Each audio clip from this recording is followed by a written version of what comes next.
In this tutorial, I'm going to show you how to easily remove a green screen background in OBS Studio using the built-in Chroma key filter. Whether you're just starting out with live streaming, creating content for YouTube, or taking your video calls to the next level, learning this skill will allow you to seamlessly blend yourself into any virtual background you want. By the end, you'll know not just the how, but why each step makes a difference to your final video quality. So let's dive right in.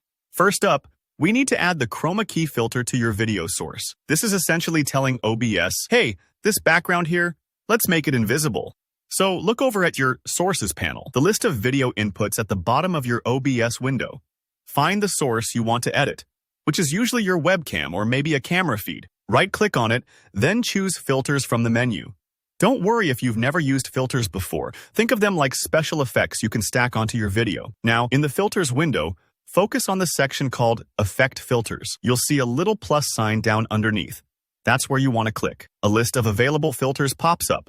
Scroll through till you spot Chroma key. Choose it, and then hit OK. Now, what you've done here is given OBS the instruction to start looking for one color, in this case, that classic green, and prepare to make it transparent. This is where the magic starts to happen. The second step is all about fine-tuning. OBS is clever.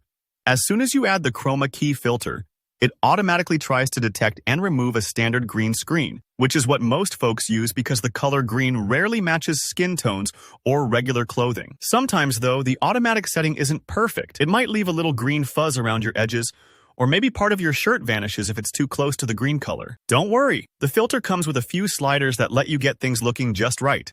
Take a closer look at the Similarity slider. This adjusts exactly what color range OBS should erase. If you move it up, OBS gets more aggressive. It's like widening the net to catch all shades of green. If you go too far, you might start losing parts of yourself or your props. So dial it in slowly. Imagine adjusting the focus of a camera. The Similarity slider is kind of like that, helping OBS see just the right green to remove. Next is Smoothness. This slider helps you clean up those tricky edges, the border between you and the removed background. If your outline looks jagged or pixelated, nudge the smoothness up a bit. It's like using a soft brush in Photoshop versus a hard one. It gently blends your silhouette so you don't look cut out with scissors. Last up is Color Spill Reduction. Sometimes when removing green, you'll get a little leftover green tint on your skin or hair, almost like a faint shadow. That's called color spill. This slider will help you pull back those stubborn green bits so you don't look like you're starring in a sci-fi flick. As you adjust it, keep an eye on your image. Subtle changes usually work best. Now, take your time with these settings. Every green screen is a bit different. Maybe there's uneven lighting or wrinkles in the material. Give yourself a couple minutes to experiment. Think of it like tuning a guitar. You want a nice, clear sound without any funny notes. And that's it.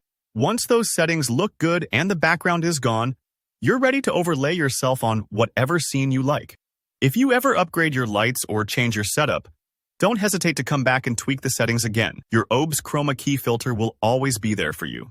Thanks so much for watching. If this helped you out, please hit that like button. And let me know in the comments if you have any questions or run into any snags. I check those all the time and I'm happy to help. And of course, if you want more useful video tips like this, don't forget to subscribe. See you in the next tutorial.